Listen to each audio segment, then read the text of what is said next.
নমস্কাৰ আপোনালোকে চাবলৈ আৰম্ভ কৰিছে নিউজ নাও আৰু মই অনুপম বৰা সাহিত্য সাধনা মঞ্চ আৰু অসম যোৰহাট জিলাৰ সমিতিৰ উদ্যোগত তৃতীয় প্ৰতিষ্ঠা দিৱস সম্পন্ন নিউজ নাওৰ এক বিশেষ প্ৰতিবেদন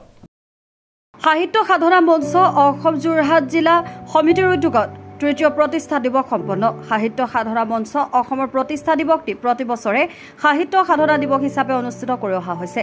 বৃহস্পতিবাৰে যোৰহাটৰ মহাপুৰুষ শংকৰদেৱ কলাকৃষ্টি গৱেষণা কেন্দ্ৰ অসম প্ৰেক্ষাগৃহত যোৰহাট জিলা সমিতিৰ উদ্যোগত সাহিত্য সাধনা মঞ্চৰ তৃতীয় প্ৰতিষ্ঠা দিৱসটি দিনজোৰা কাৰ্যসূচীৰে অনুষ্ঠিত হৈছে কেন্দ্ৰীয় সমিতিৰ সভাপতি দিলীপ দাসে পতাকা উত্তোলন কৰা অনুষ্ঠানটিত স্মৃতি তৰ্পণ কৰে কেন্দ্ৰীয় সমিতিৰ সম্পাদক নৱজিৎ দাসে বন্তি প্ৰজ্বলন কৰে কেন্দ্ৰীয় সমিতিৰ মুখ্য উপদেষ্টা বিনয় কুমাৰ শৰ্মাই যোৰহাট জিলা সমিতিৰ সম্পাদক পৰাগজ্যোতি দত্তই আধৰা মুকলি সভাখনি পৰিচালনা কৰে যোৰহাট জিলাৰ সভাপতি দিলীপ ভূঞাই কেন্দ্ৰীয় সমিতিৰ সভাপতি দিলীপ দাসে মুখপাত্ৰ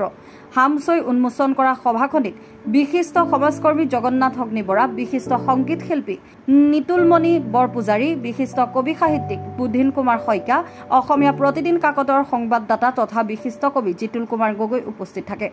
সাহিত্য সাধনা মঞ্চৰ এই প্ৰতিষ্ঠা দিৱসৰ লগত সংগতি ৰাখি যোৰহাট জিলা সমিতিয়ে আজি যোৰহাট তথা অসমৰ ৰাইজৰ সমাজ জীৱনলৈ অৱদান আগবঢ়োৱা দুজন ব্যক্তিক্ৰমে সাংবাদিক তথা প্ৰকৃতিপ্ৰেমী জিতু কলিতা আৰু যুৱ সমাজকৰ্মী ৰাজা বাইলুঙক বিশেষভাৱে সম্বৰ্ধনাও জনায় উক্ত সভাত অসমৰ বিভিন্ন